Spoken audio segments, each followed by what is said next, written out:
Are you feeling stressed out and worrying from the uncertainty in the current labor market?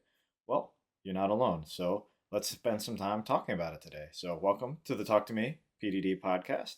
I'm your host, PDD. We talk about all things knowledge work, technology, AI, and society. So, today, episode 40, Managing Anxiety from Job Insecurity. So, worrying about sort of the safety of your current job, or maybe you're looking to break into industry or entry level role, and you're seeing that there aren't a lot of opportunities available, that can cause some stress. So, I'm going to talk about some perspectives that I've seen, things that I've found helpful in my own life, or that I've seen others do that seems to help them manage that worry and that anxiety, and maybe some things that are not so helpful. So, as we talk about these topics with health and mental health, um, make sure to seek out appropriate help from a mental health professional if you're feeling hopeless or lost in this, or like you're giving up. I'm not a mental health professional. I'll share some things that I found helpful. But if you need more than that, or you or someone you know is struggling with this, because it's a lot of worry. It's a lot of our lives are wrapped up in our work. Please seek out professional help. Don't use a generative AI chatbot to be your therapist. Use it to find resources and tools, but make sure you seek out a licensed professional. Um, so with that out of the way, I think the first thing to say is that it is a rational worry. If you read the news, if you look around, you know, maybe in your own particular job, if you're working now, you see less hiring than there was a couple years ago. You see lots of layoffs happening at different places. So um, it is reality. So part of facing reality is worrying about that or thinking about it and making a plan. So it's a rational thing that's happening in our world to be aware of. So I think that's good to put out there. It's not wrong to be concerned about the situation. Um, Most people who are working don't want to lose their job. They rely on it for a lot of different things, um, especially in a market where it may be difficult or take longer than you would like to find another job, where it's a hirer's market as opposed to a job seeker's market. That's just sort of the current realities of the situation that we're in. Not entirely clear when that will change. Um, there's also been a shift in the culture within a lot of the tech industry and in the corporate world, where those companies have been aligned politically, but also just sort of the type of environment and discussion that's happening within our corporate worlds. A couple of years ago, during the pandemic, there were much more active discussions around social issues and bringing that into sort of the work environment and blending work and life together, and also thinking about your workplace as a community, as a family, as a place to be supported. That's less the case now. So I think that can also be a challenge where a couple years ago, as we went through shifts and um, different things happening within our society, it was something that was encouraged to talk about at work and for people to feel supported doing that. Where I see that being a little bit less so this case with the current market of job security. And it's also a bit tricky because many of those social issues or changes that were discussed a couple years ago were external threats or external changes that people were experiencing. They weren't directly caused by the work environment, where in many cases, job insecurity, layoffs, job loss, things like that are directly related um, to work, to the employment. So it could be tricky, even if we were in an environment where we're having more discussions about that sort of thing. Because if you're an employer, it's I think a difficult area to tread on. What's the right level to talk about job reductions and reality and things like that while trying to support your current workforce? So we maybe have less dialogue about these types of issues than we've had in the past, and that can leave us wanting for that type of discussion. So I think it's good to have and to seek that out, either here or with colleagues or friends that are facing similar challenges, to get their perspective, and really importantly to know that you're not alone in facing those challenges. Um, So why is job loss so painful? There's the sort of the very straightforward things like the financial piece that if you rely on that income, if there are additional benefits that you have, if you're a caregiver, there may be others that are depending on you. So the threat of losing that, and the pain or um, problems that it'll cause, especially if it's not just for you, but those that you're responsible for. That can be a heavy weight to bear, and you feel a lot of responsibility there. Um, so that naturally can cause some stress and worry. But I think even beyond that, there's so much of our identity and our self worth and our sense of who we are that gets tied up with our titles and our careers, and we get used to people reacting to us a certain way based on our our job title and our performance. If you've been, to a social gathering, it's often a question that comes up in early conversation, sort of, what do you do for work? But really meaning sort of who are you and how do you define yourself? So a lot of our identity and self definition comes from that. Probably more that than is healthy. There's a great book called The Good Enough Job that came out a few years ago that I would recommend on this topic, and some thoughts on how we can decouple those things, how we can find ways to build our identity that aren't as heavily tied to our employment maybe as they are, because not only do we face the threat of losing income and benefits that we need, or others that depend on us need, but we also have a threat to our identity of who we are. Um, and that's even scarier in an existential way.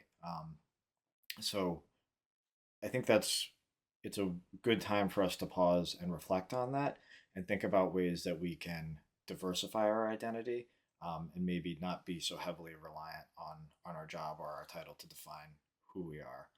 Um, so one of the things that I've seen people try to do, which I don't think is usually successful and can often have some negative consequences, is when they're worried about losing their job, just saying they're going to work harder or they're going to work all the time or they're just going to say yes to everything, because that's showing their value. That's showing that they're maybe going to make up for having a smaller team or things like that. And generally, I think that's not going to be a successful approach. One, it's adding a lot of additional stress and things on top of what you already have to manage in this environment. But it's also taking away from any prioritization that you would do, thinking about what has the most impact, being able to focus and go and do deep work and drive impact in areas that really move your organization or your business forward, as opposed to being all over the place, running around trying to do everything, um, being stressed out, not able to focus and go and drive the things that actually matter the most. I think that is a better approach than trying to do everything all the time. Um, there's a certain reality that if there are less people or less resources, there are limits to what you can do, and being good at prioritization is going to help really drive the most value that you can with the resources that you have, as opposed to trying to do everything and potentially not doing such a great job, and also having negative effects on yourself if you're working all the time, if you're not recovering, taking care of your physical and mental health. Over time, that's going to likely degrade how you perform at your work. So, even from a sort of selfish capitalist perspective, if you want to deliver the best work, you need an environment with some limits and you need to be able to take care of your own health so you can show up and do your best work. Um, and from a practical perspective, oftentimes it doesn't really move the needle much in terms of saving roles or saving people. So, you know, unfortunately, sometimes people will go and do that and just work all the time, and it doesn't end up saving their job in the way that they hoped it would. So you've sort of got the worst of both worlds there. You've gone and sort of laid out everything you can do with maximum effort, working all the time, and it still didn't work out.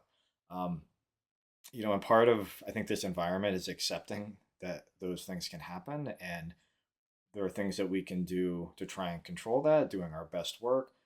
But also we need to sustain ourselves and also understand that there's only certain limits to what we can control, and that's not necessarily a reflection of our worth either as a person or as an employee or somebody doing a job.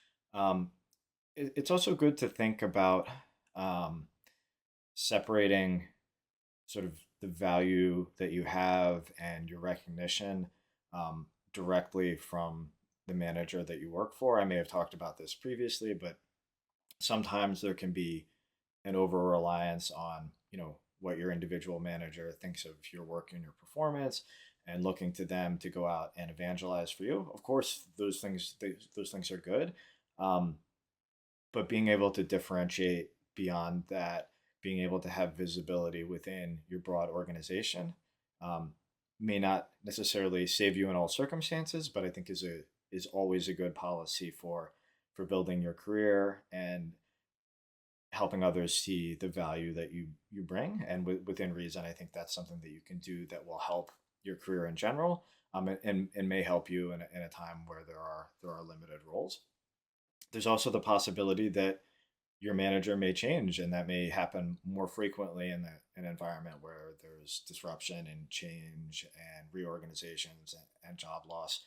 So being able to have a brand, and being known in a way that you can kind of take that with you and move around as the environment changes, I think is a good idea in general, but especially at this time. Um, One of the things that I think is good advice and that I try and do, which isn't necessarily easy, but I think is effective, is trying to um, care a little bit less about some of these consequences. And that's not to minimize them because they're real. But if you think about an athlete that goes and plays in a highly competitive game, if they get too wrapped up into all of the things that are on the line, let's say like a championship game, it can cause a lot of tension, and sort of you end up fighting yourself and using your own energy against yourself. Whereas the athletes that can be really successful, especially in high pressure games, they can play without some of those cares. They can be loose, they can flow, they can play their best game. And I think that's something that we can try and do as knowledge workers, as to to try and put some of these things out of our mind, to try and play loose, to try and play like we didn't have these concerns. That allows us to bring our creativity, our best work, and not go down some of those paths or pitfalls where we might feel like we have to control a certain area of work, or we can't collaborate with others because we want to receive the credit. So I think as much as we can, trying to play loose, trying not to care so much, somewhat counterintuitively, I think that helps us be the most effective and the most resilient in an environment where there is scarcity. Um, and then the reality is kind of accepting the situation that we do all these things, we try and um, do our best work, we try not to get too wrapped up in it, we try and take care of ourselves and recover, we try and prioritize, um, but accepting that there's only so much that we can do, trying to prepare for different eventualities, and not that everybody is in a position to prepare for everything, but I think taking steps and thinking about what could happen and what we might do, and having different exit strategies, even if we don't want to do those things, can help us feel like we're more in control and we're being proactive as opposed to just being a victim of the situation. Um, and this is a time where having built healthy habits is really going to help you. And if you haven't done those things already, I think this is a good opportunity to do those, and understand that it's a gradual process. If you haven't built up some of these habits of taking care of your own health, whether mental or physical, um, you're probably not going to change overnight. But being able to do small, consistent steps over a period of time is going to help you, and it'll help you in the current situation as well. You don't have to get to a perfect state of health. None of us are there, and likely never will be. Um, but this may be a good impetus to drive some of those habits that you've been putting off. Um, One of the things that I think is really helpful is having some boundaries and separation um, within our workday. And it's not that you can't blend your work and life together. I think that's that's something that I like doing, and especially if you care a lot about the work that you do, you may want to bring those two together.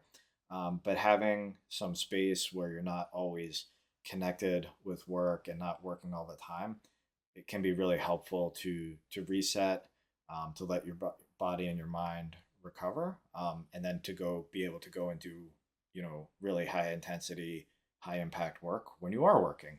Um, so if you've done anything with time block planning, which is something that I like to do to sort of manage my work and my day, one of the things that I really like about this, and I don't always do this exactly this way, is but at the end of every day or end of every work day, there's this idea of having a shutdown ritual that you go through these things at the end of your workday, and you check that box, and then you stop, and that's when you are done for the day, and it gives you that space to recover, so you're not constantly connected and working all the time. And now, of course, this isn't always realistic in every situation, but having that defined space, where you prioritize yourself, you set some limits, you're not working, is ultimately, I think, going to make you a better worker and a healthier human being.